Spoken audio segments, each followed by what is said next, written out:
Hello everyone, welcome to another video from Fantasy Football Scout. This time we are turning our attention to FanTeam, and I am joined by the Premier League FanTeam champion of last year. It's Josh. How you doing, Josh? Hey, Az, how you doing?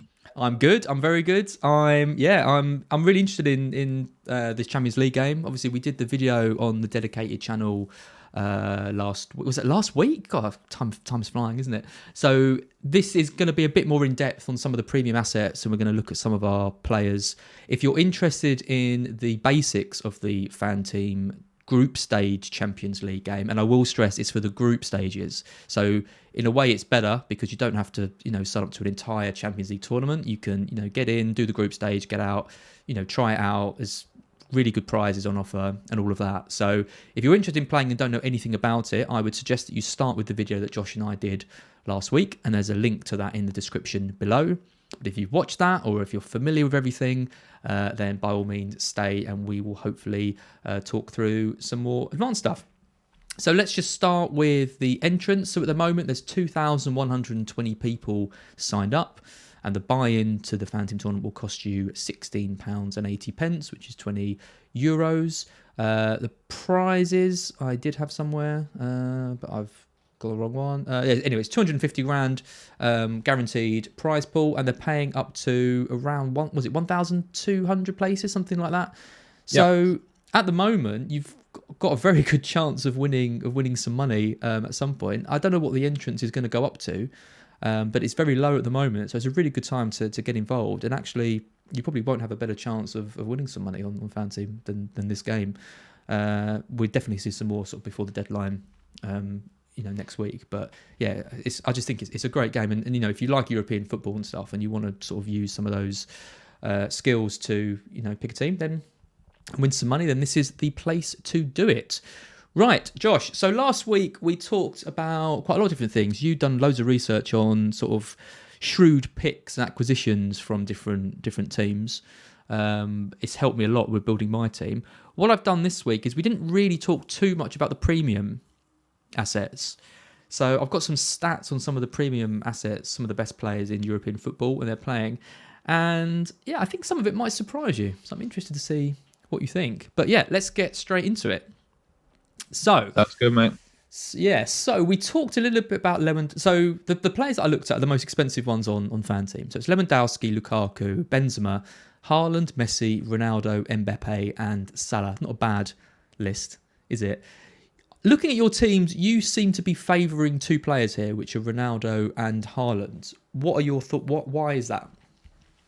To be honest, mate, the majority of that is fixture-based and captain-based. So they've got the best fixtures. Those two are in like what I would describe as kind of easy groups, or like at least I think every game is winnable for Man United and Dortmund respectively. And it's just pretty much any of those 6 weeks that I look at on the fixture ticker, as long as those players are going to play, I think there's a very good chance that they would be a captain option for me. So it's like sort of having a minimum of 2 captain options per week, and just a really easy way of setting it. And obviously you can have other premiums as well, which I'm sure you're going to try and convince me on now.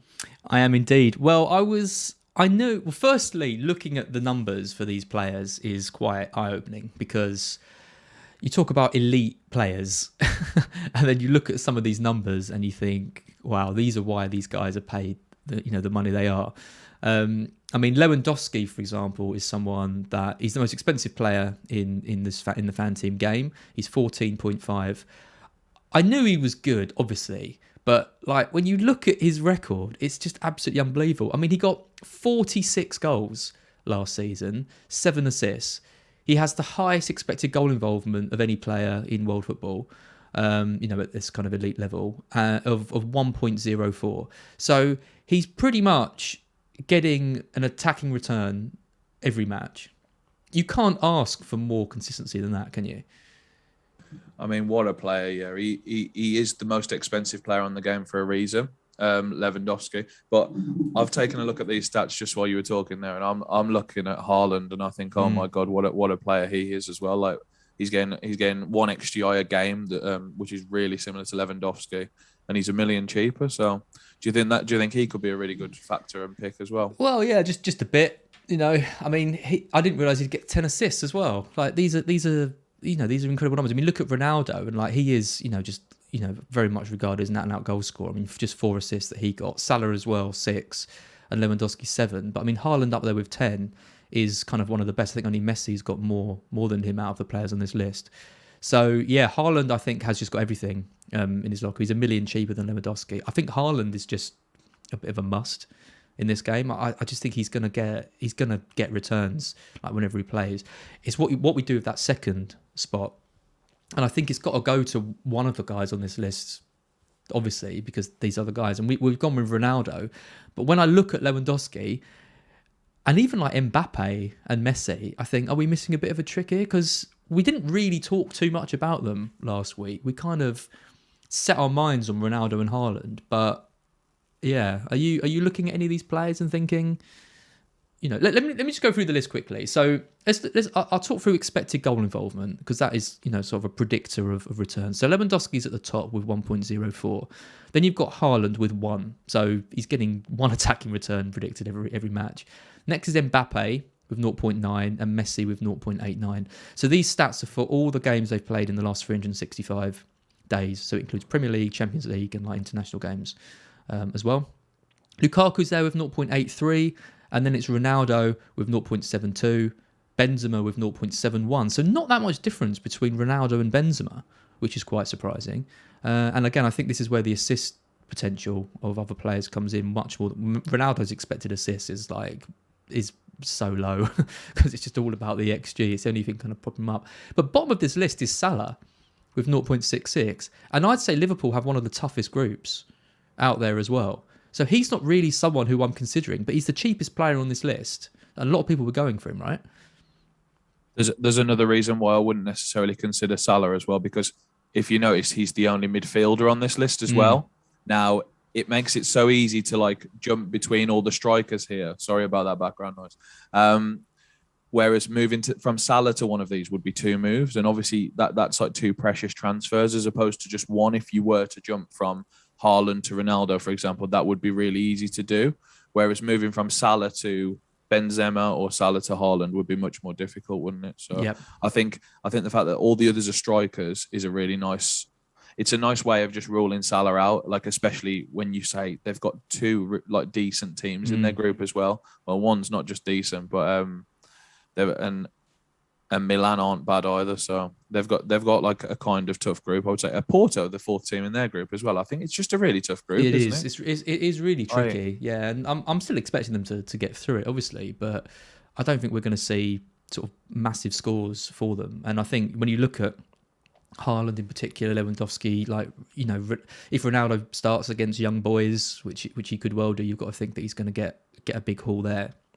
So I think the potential of some of the other heavy hitters on this list is bigger than Salah. But the fact Salah is a mid is a good point. Do you think that, obviously he gets extra points for things like that. Do you think that in any way helps him, or is he just a complete write-off for you?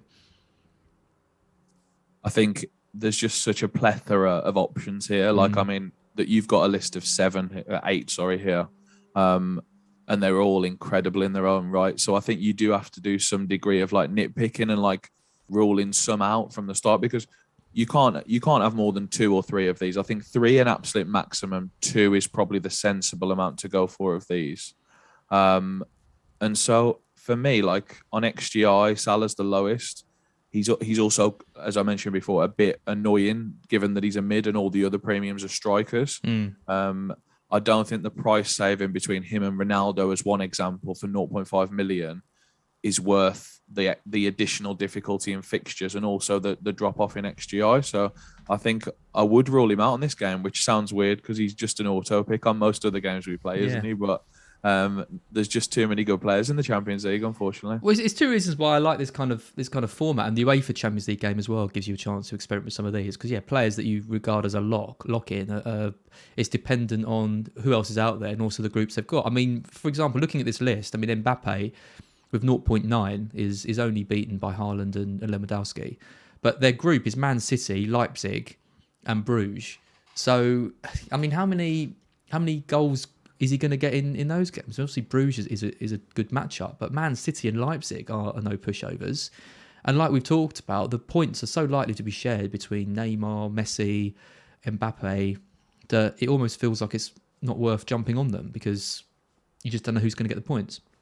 That's a good point. We also just don't know how this is going to set up because Neymar hasn't played a game with them yet because I believe he's been injured for sort of the whole of the time. I mean, Messi's only played once off the bench, I think, hasn't he? But Neymar's been like injured for this whole time. So, and that will be the front three. Let's make no illusion about it. It will be Mbappe, Neymar, and Messi when they're all fit.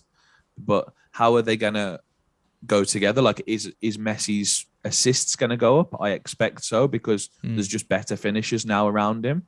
But like, will their overall XGI go up or down? I mean, it's no one's position to predict, really. We need to wait and see, really. Yeah, absolutely. And I mean, someone like Benzema, for example, is doing, is keeping up. He's not. When I look at this list, I still don't have Benzema up there as being like as good as these players, if that makes sense. But I mean, Madrid's group is decent. Like, it's got Sheriff in it, who we've talked about being, probably the weakest team in the whole Champions League. They got Inter, who have had lost some absolute key players, and Shakhtar Donetsk, who defensively I think can be got at. So you got to think a Real Madrid player could be a good one, and Benzema could be a factor. But I also like the look of like Bale and Hazard as well, potentially. There's options exactly. at Madrid. I think I've got my eye on possibly Bale as like a really cut price. I mean, he's 2.5 less than Benzema, for example, and I think it's like a way of getting in a third premium that's probably not quite a premium because 11 feels like it's just below that the threshold we've got on the board here, for example. Benzema, the problem with him is psychologically, he normally gets priced as lower than this bracket. So he normally gets priced below the likes of Ronaldo, Salah, and Mbappe. Whereas I think FanTeam have just priced him correctly on this occasion because he is just that good as the stats show and as the Euros showed. And with him, Hazard and Bale as a front three with Vinicius as another option in the wide areas, I think he's going to get more than enough like support and people assisting him. So I think he could do really well in this as well, especially in the Sheriff game. Yep, absolutely. The Sheriff game looks fantastic. Yeah, and like just touching on Haaland again quickly. I mean, Dortmund's group is Ajax, Besiktas, and Sporting. So it's a I'd say, out of all the premium options, Haaland is second on the list for XGI, and I'd argue that probably has the best chance with the fixtures of getting attacking returns as well, based solely on those. Which is just why I think he's the best option. He's the number one player for me that I don't think I've got a side without. And we're going to look at some team selections now, and I don't think you've got a side without him either in the ones you sent me. So it kind of says it all, really. Yeah. No, I love him, mate. I absolutely love him, and Ronaldo's a tough one for me. As you mentioned, I was quite heavy on him in both the way I was talking last week and some of the drafts I sent you. Is your gut feeling that he's going to just play every single game for Man United in every single tournament, in every single competition? I don't think he plays against young boys. I think, he's had 3 days of training now. I think he starts for United against Newcastle, and then I just don't think they need him against young boys. So, no, I think once he's fully integrated in the side, and they start playing teams like, I mean, Villarreal's a hard game in the Champions League. They beat him in the Europa League final last year. He'll play in that game. Atalanta, you've got to think they're going to need to score goals. Atalanta are just so gung ho. It's a good game for him out of that. So I think he plays in those games as well. So basically, yeah, I think he does. I think he misses out on this first Champions League game, but then he plays pretty much every game after that when he's fit. Why wouldn't he? Like, he's a fit man. He's not going to need a rest, and I don't think Solskjaer's going to have the bottle to rest him. No, but I do worry if he's missing this first game, he just becomes an auto non-pick as well. Yeah. If that's your genuine perception, because I haven't. Because my feeling is he's going to play against Newcastle for sure. Like, I can't see any world where he doesn't, right? So if you think he then does need that rest, that's an absolute disaster, because this is the one fixture we were targeting, really. I think he would have been an auto cap for me if I knew he was starting. But the fact that there's some question marks there now, maybe I should pivot to someone else for week one at least, and then maybe think about getting Ronaldo in week 3 maybe, or something like that. Is it the Atalanta back-to-back header 3 and 4, is it? Have they got Villarreal in week 2 and then Atalanta back-to-back? They've got, in week 2, they've got Villarreal, yeah. Yeah, so that's really interesting to target Atalanta, because they can be got at defensively, as we've talked about. They're a very attacking team, which obviously in last year at least, they did leave quite a few gaps at the back. So that might be interesting to target Ronaldo for weeks 3 and 4, maybe. Yep. I mean, or you go with someone like, I mean, because PSG have got Club Bruges in the first match, so it could be that you start with Messi and then maybe move down to Ronaldo. Who's got Sheriff Shakhtar Donetsk? So yeah, you can't really leave the money. But you know what I mean? If you leave, have a bit of a placeholder for Ronaldo. If you don't think he's going to start in that game, I think that Club Bruges looks like a good game to target. I'm thinking, I was all set on Ronaldo and Haaland like you. The more I think about it, the more I look at this list, I just don't think I can go without Lewandowski. I just think all the signs point to him just scoring just a bucket load of goals. Like 46 goals last year is just absolutely ridiculous. And their group isn't that bad. I mean, who have they got? They've got Barcelona. Got Barcelona, and we're not rating them particularly highly, given that they've sold half their team. Benfica and Dynamo Kiev. So there's absolutely no reason why Lewandowski can't score in those matches.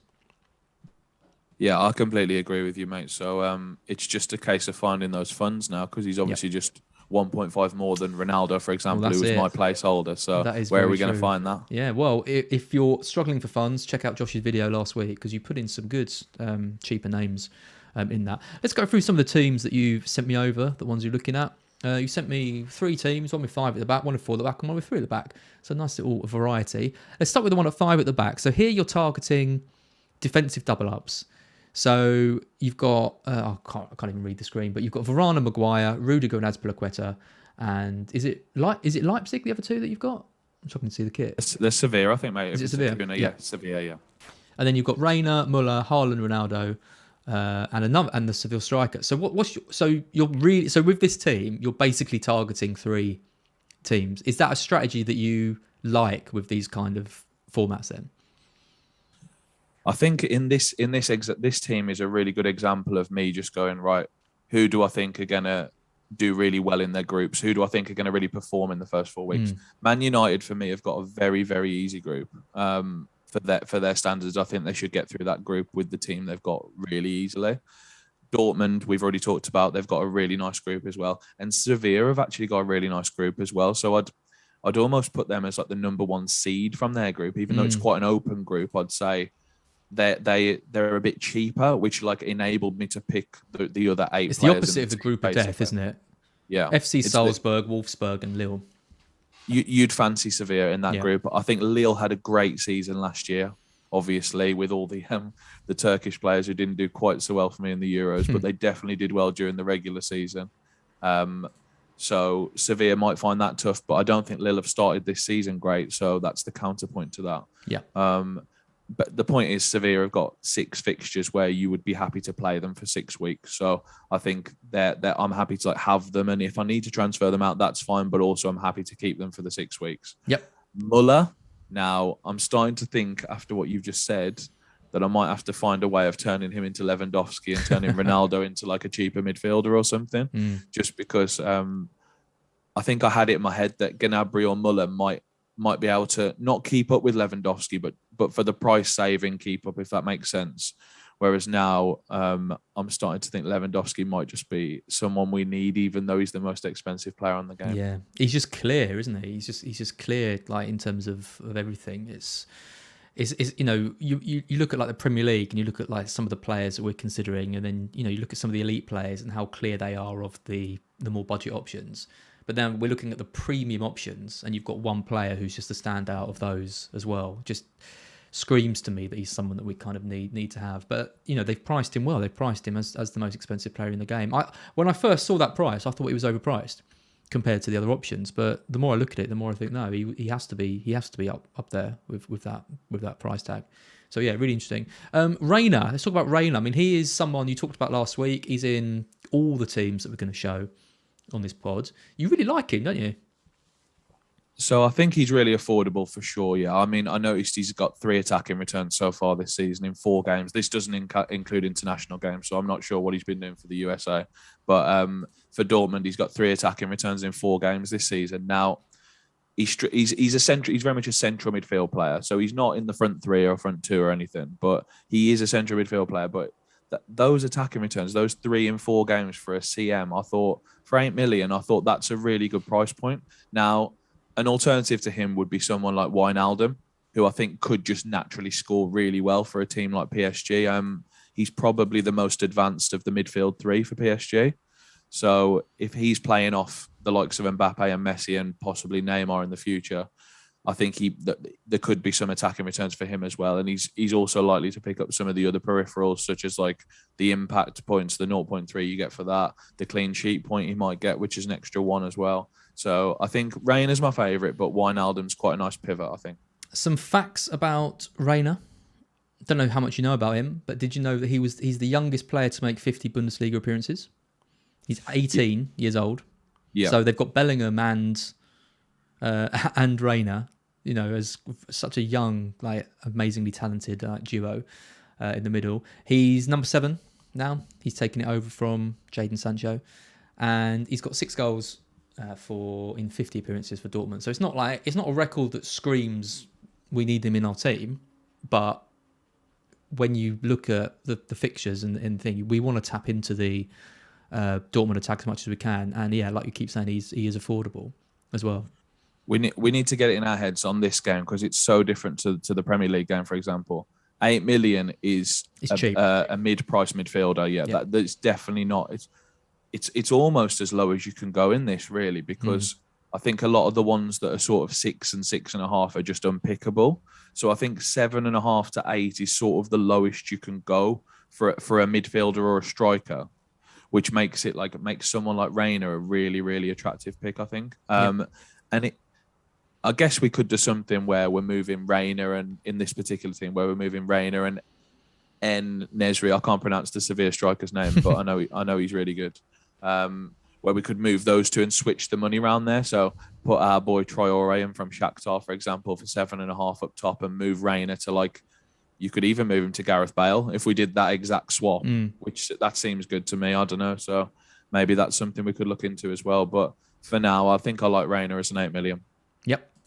So your second team, this is the one with 4 at the back. You've kept the civil double up. You've gone for a Man City defensive double up as well, and Azpilicueta's in there. Kept Reyna. You've got Gnabry in, who you've been talking about, and like you say, our mate Traore leads the line with Ronaldo and Haaland, and you've got Grealish in the middle. So this team looks a bit more normal to me. It's still 4 at the back, but you're still targeting those kind of defensive double ups. I reckon your first and your third team, that I'm going to show in a minute, are a bit more punty. Would you say this one's probably closer to what you describe as kind of your main team? Yeah, so I think the reason why this one looks better is just naturally because there's less money in the defence, basically. They're all maximum 7 million, as you can see on the screen. The goalkeeper's 7.5, but I'm happy to pay for Ederson or Oblak at that price, I think. And yeah, it just gives you more money to have forward. I mean, Gnabry, do I want him, or again, do I want to try and find the money for Lewandowski disappointing in the Euros, wasn't he? I know. He did score last night for Germany because I had him in my my failing satellite team for the Champions League game last night. But yeah, so he was so disappointing in the Euros. I completely agree with that. And also, he plays a different position for Germany in the Euros. He played as the striker, obviously. Here, very much Lewandowski's the striker. So there is that to factor in as well. Is that a worse position for him? Probably. So yeah, I think the balance is nicer here. As you mentioned again, we've got Reyna. We've got Traore, who's got Sheriff first, so hopefully he can realise some returns in that game, like in that game with targeting, basically. And yeah, it's still got Grealish is like the top of the Man City assets that still give you a really nice safety net. So like he's not the most expensive Man City midfielder, but he does give you like Foden, Ferran Torres as 2 examples of players who you get if Grealish doesn't play for whatever reason. So I really like him. And Gnabry has got Muller underneath him. So like that's, again, another safety net. You'd be guaranteed to get one of those 2, basically. So yeah, I think yeah, maybe like you say, this is a more balanced team. Yeah, I mean the safety net that you've just mentioned is obviously something we talked about in the last video, and it's so important. So if you are playing this for the first time, do you want to just explain exactly what the safety net is again, just for anyone who isn't quite sure? So as the more observant amongst you will have spotted, you only get 11 players on this game. You don't get a full squad of 15, which you'd normally get which we get on the Premier League £1 million game, for example. So what FanTeam have done to counteract the fact that you've got no bench is that if one of your players in your 11, such as mine that I've got on the screen here, don't play for whatever reason, you'll get the next most expensive player from that same team auto sub in for them, like before the game starts, if that makes sense. So if Laporte doesn't play, I'll get John Stones in, for example. So I thought they covered each other really nicely, as well as another example. If Jack Grealish doesn't play at 10.5 million, I'll get another Man City midfielder that's 10.5 or 10 million in, for example. So the safety net always works where it's only from the same team. So I guess a strategy point of view from that would be you don't want to pick players who have no safety net. So you don't want to pick a striker for a team if he's the only striker for a team. So Kevin, now we do have this with Lewandowski. Yeah, Kevin Cook in the this. chat says about Lewandowski. Yeah. Yeah. So this is definitely going to be a problem, I would suspect, later on in the tournament if Bayern have won their first 4 games. But until they're qualified, I would think, I don't know about you, Az, but I would think he's going to play every game. I mean, the fact that they don't have another striker, I mean, Gnabry would slot in, I'd imagine, as the number 9 if Lewandowski doesn't play. But Lewandowski's the man, isn't he? He's going to want to set some records in the Champions League this season, surely. Yeah, so. I mean, I guess it depends if they sew the league up. If it's on the with 2 games to go or something, then he's probably going to miss one, and you don't know which one it is, and you've got no bench or safety net. I mean, Ronaldo's another problem as well, because I mean you've got Cavani there obviously, but it could be Greenwood that's pushed up front, who you wouldn't get on coming on for Ronaldo. So you do have it, a little bit with some of these players. It's definitely worth checking who is below the players that you're selecting, just so you see who you're going to get in. And yeah, I think the perfect example is what you mentioned with the Chelsea players, with Reece James and Alonso, because we'll see my side in a sec. But I've got those because I know that if Reece James doesn't play, then I'm going to get Azpilicueta in, who's below him or something like that. And if Alonso doesn't play, I know I'm going to get Chilwell in, and I really like that. If only it was like that in FPL, right? Yeah, exactly, mate. I think it makes these Man City and Chelsea players in particular, as 2 examples, really, really pickable. Now, I'd imagine Bayern are the same, just because they've got such a plethora of attacking options. I think you do want the cover on those as well. So even though Lewandowski's so good, it does put a slight doubt in my mind now as to whether I can take the risk of having 14.5 million of my budget on 0 points, basically, because that's what will happen if he doesn't play. So yeah, these are the kind of deliberations we've got to make. So the third team you sent me is a much more normal 3 at the back, with both Manchester clubs with 2. So Ederson, Laporte, Maguire, and Varane, and then Grealish, Chiesa, Reina. Is that David Klaassen? I spy. He is 7-5. He's been playing very well for Netherlands. I think he got 3 attacking returns on Wednesday night as well. As well as being a really important part of this Ajax team as well. So he's someone very, I just snuck in today. Yeah, I did. Yeah, very cheap. And then up front, so this is the one with Lewandowski and Haaland and Yaremchuk as well. Yeah, I mean, I like this team as well. I think this is probably my favourite of the 3. It just looks a bit more what I'm used to, and you're kind of, rather than relying on defensive players, you're targeting just a team with Lewandowski and Haaland, and you found a way to make it work with Yaremchuk and Klaassen being the cheaper options as well. So yeah, I like this one. Yeah, I think looking at it, I think I would still be tempted to replace Yaremchuk with Traore, just because Yaremchuk's in a really tough group. I went for him as sort of an alternate 7.5 option, but I think Traore in that Sheriff game, I don't think I can resist it for 7.5 in week 1. So I think I'd have this team, but with Traore instead of Yaremchuk, I think. Yeah, I like Traore for that Sheriff game. I think it's one I'll enter for sure, this exact lineup with just Traore and for Yaremchuk, I think. I don't think I can see me changing from that. I really like Chiesa as well. He obviously was amazing in the Euros. He's such a good player.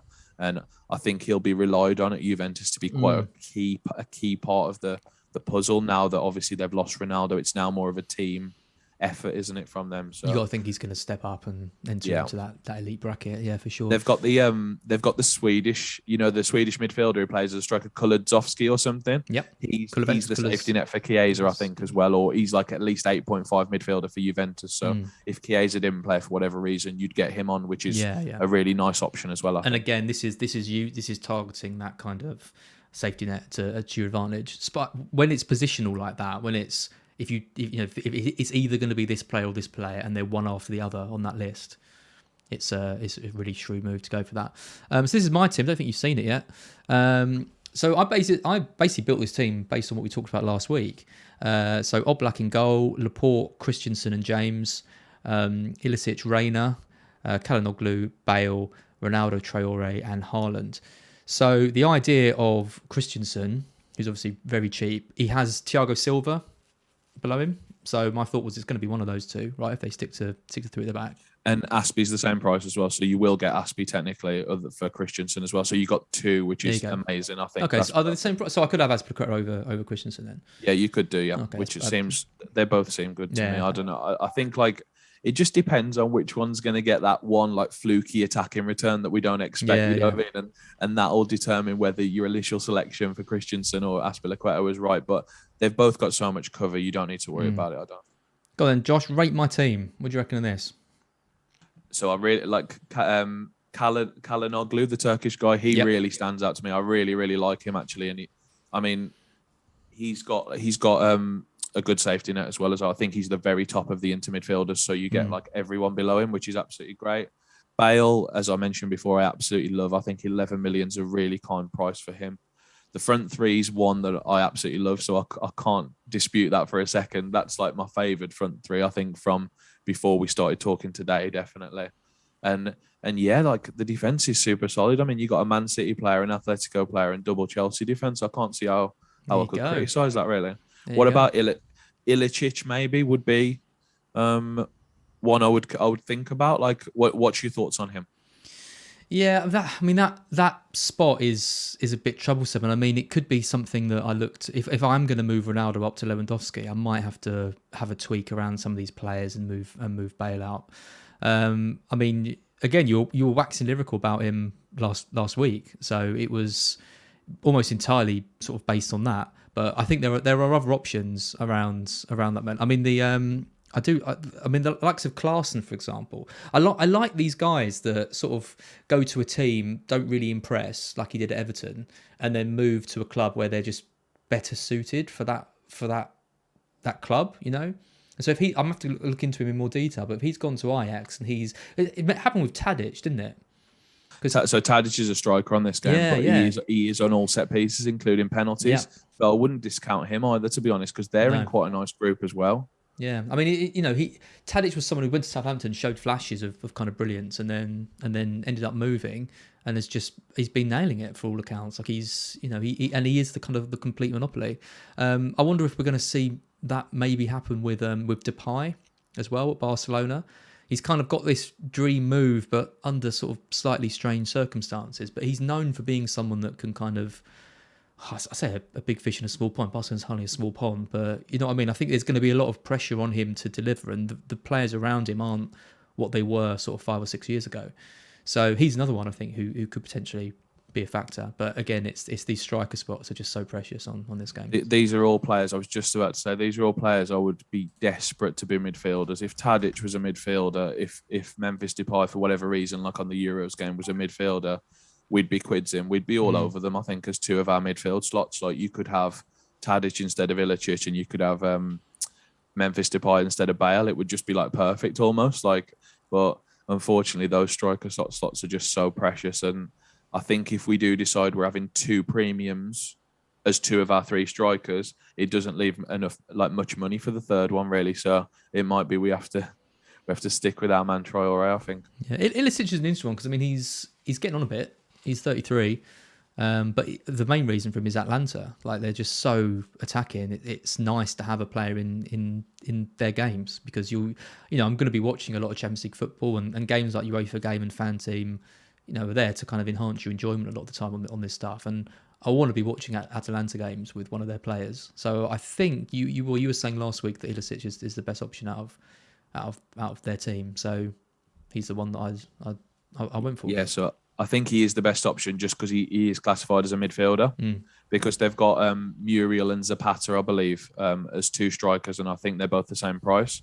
So again, it's just that striker thing, how we don't want to pick them because they're strikers basically. So where I'm unsure on a midfielder versus a striker for a team, I'm probably always going to side with the midfielder just because he doesn't take up the slot, if that makes sense. Yeah. So I don't think you can do that with Bruno and Ronaldo anymore, which is something I was sort of looking at. But I just don't think this is going to come onto our FPL discussion, I'm sure. But I think Ronaldo and Bruno at the same price, which is what they are on the Prem. Ronaldo's obviously 0.5 cheaper on the Prem game even. So it just makes him an auto pick, I think, in that exact spot. But yeah, we'll see for other teams if there's midfielders that maybe can cover the strikers. And I think that's what I was thinking with Bayern, for example, like trying to have Gnabry and Muller as like my midfield option, so I don't take up a striker slot with Lewandowski. But it is Lewandowski. It's quite a tricky one, isn't it? So. Yeah. Steve Horan asked in the chat about late entries. I don't believe there is any late reg in this, right? It's purely... There's no late reg in this one, 100%. Yep. And there's also no price rises, which is something I said incorrectly last week. So I'd like to go on the record and correct that at this point.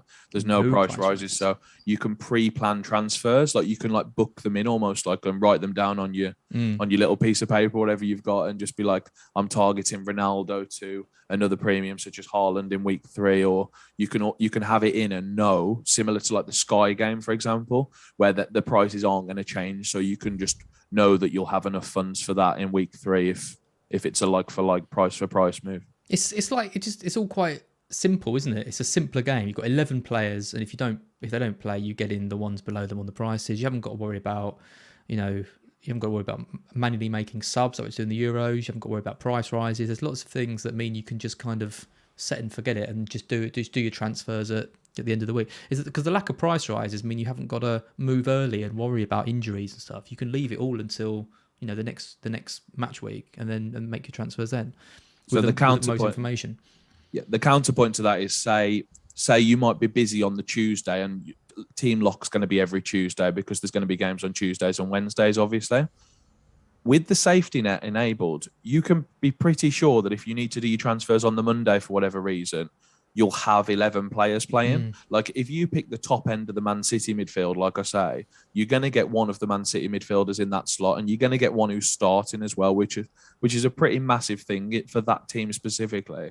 So if you wanted to move to Jack Grealish on the Monday, you would know you're going to get one of Grealish, Foden, Torres, etc. in your team, which, if they've got a good fixture, you'd be all over that and you'd be more than happy to pay like 10 and a half for that player, wouldn't you? So I'm playing it as definitely a more relaxed game this year, and the safety net enables that. It's like it makes it much easier for the players to play the game, I think. Yeah, no, agreed, absolutely. Right, just before we go, we're going to touch on our Premier League team for anyone sort of following that. So we've got 2 teams in this. We've got our late reg team and our sort of the main team set up. They're both doing terribly, 25,000 and 26,000 respectively. Let's have a quick talk about some of the moves we might make. So we've got Backman in goal, Trent, Tierney, Soufal, Mane, Ward-Prowse, Salah, Souček, Fernandes, Ings, Tony. I mean, I still think it's a good team. We've got 2 free transfers though. So do you think we're going to be moving for Ronaldo, Lukaku, any of these guys? I mean, any team where I see Bruno and Ings, my mind just starts flashing. I think I just think that becomes Ronaldo and a midfielder. And we'll have so much money for a midfielder on this game as well, because you actually save 0.5 by moving Bruno to Ronaldo, which seems pretty ridiculous to me. I don't know. So we'd have 8-6 for a mid. Which seems great. And I think the best strategy with that would be to go for someone a little bit cheaper and pocket some of the money for a future week. I mean, Ismail Assar seems a great pick to me at 6 million for the fixtures he's got coming up. He's got through his tough ones now. So I think he's a really nice pick who's got 90 minutes and penalties for FanTeam. That seems not tempted perfect. by Traore or Trincao? So I think I would favour Traore over Trincao, definitely, just because I think Traore is more likely to get 90 minutes and he's more nailed to start as well as the other thing. As I mentioned, I think I mentioned this to you before, but Podence is back now. He came back in the Carabao Cup a few weeks ago, and obviously Neto's not a million miles away. I don't think. Now, for me, the favoured front 3 would be Neto, Traore, and Jimenez when everyone is fit. So does that mean Trincao basically doesn't play, or does it mean he definitely rotates in and out anyway? So I'd go Traore over Trincao if you really want to go for the Wolves fixtures.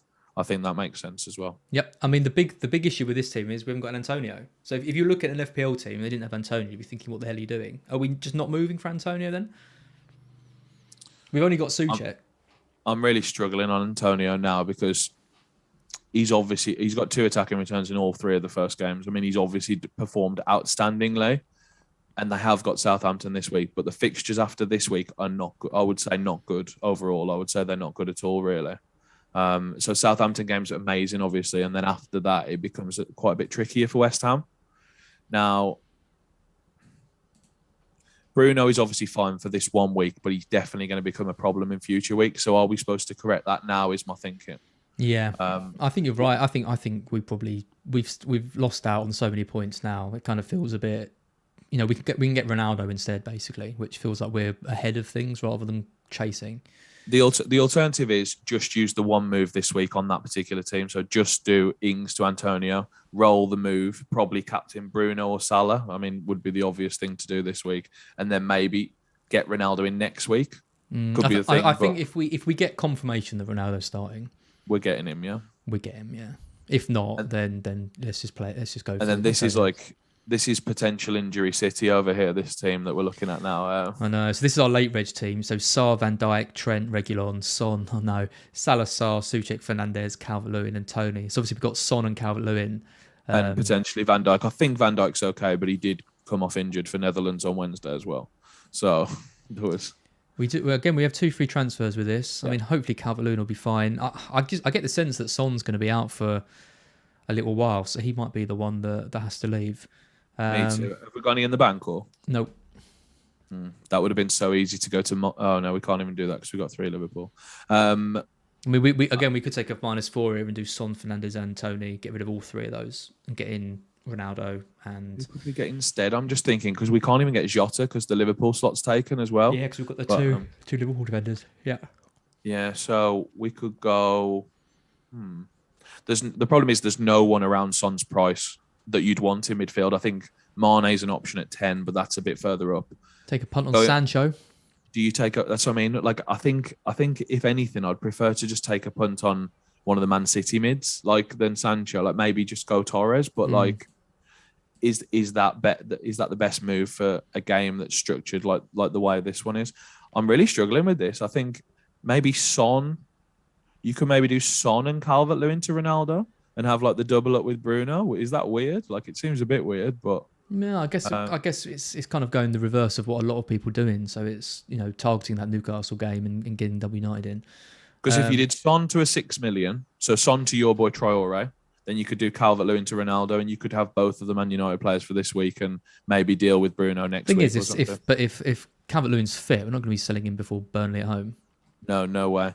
Another thing to note for people, by the way, this is a really weird thing that's happened, but FanTeam have removed Hurst from the game. Yeah. So if you sell him, you can't get him back, basically. So you'll have to pay 4.5 for your fodder striker if you sell him and then want a fodder striker at a later point. Because he's the cheapest in the game.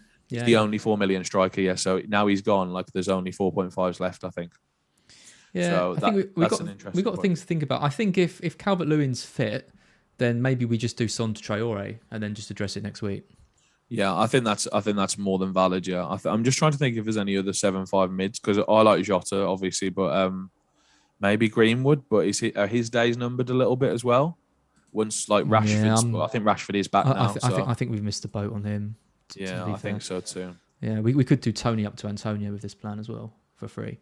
Yeah, that seems nice. Yeah. We could even do. Oh, not quite. I thought we could do Hurst to Antonio. We're not too short. I think we like Hurst. He's our boy. Yeah, we've got to keep him. I think we've got to stay loyal. Got to keep him to the end. Yeah, that as much as I said, like I don't know if Antonio would miss the boat now. I do think Tony to Antonio is still quite a significant upgrade until Antonio gets inevitably injured. But I think he's looked like he's performing like a premium asset as a lot of other podcasts have talked about as well. But are we going to look back in a few weeks and just be like, why the hell didn't we get Antonio in week 4? You know what I mean? What were we thinking? Why didn't we have him in week 1? Week 1 was the main. At that. Yeah, that was the main problem. I mean, to be fair, this team only registered in week 2, so we couldn't have got him in week 1. We saw what he did in week 1 and ignored him in week. It's even worse, isn't it? I think we're getting gradually worse, and we're now on week 4 with 3 weeks of data where he's hauled every week, and we're still going without him on some teams. So I think we're just going to be like the Antonio deniers or something. That's what we'll be known as, something like that. I don't want to be known as that. I love Antonio.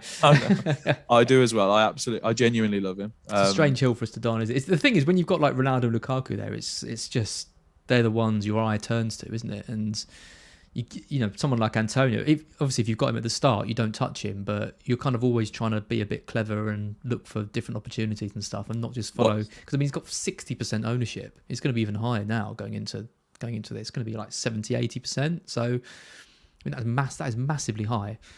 What's your thoughts on Lukaku as a side point? Well, I think he's great, but I'm not considering him until game week 7. I'm the same as you, mate. Because if you pick Ronaldo in game week 4 now, you can just move him to Lukaku, and it seems like the easiest non-brainery thing ever. Literally, you can just get Ronaldo in week 4, move him to Lukaku in week 7, and you save $1 million as well with that transfer on FanTeam, by the way. So yeah, that just seems so easy to me. Like, and I just don't have to worry about it, kind of thing. No, I agree. Yeah, I agree completely. So that seems good. We're on the no Lukaku hill then. No until Lukaku week 7. until that's going to hurt us, isn't it? You can just tell straight away. Yeah, right. That's it for us this week. I found that graphic. I knew I had it here somewhere. Champions League group stage tournament. So these are the prize breakdowns. Just if you're interested in that, 250 grand guaranteed prize and first place prize of 20,000 euros. So yeah, definitely sign up to that. If you've enjoyed this video, give us a like, give us a subscribe, and sign up to that game. There's all links and stuff in the description below. But Josh, thanks again for joining me, and I will see you next week. I think we'll be going back to Premier League stuff next week, so we'll be talking about the monster game, and we'll be talking about how our terrible teams are getting on. But until then, I will catch up with you soon.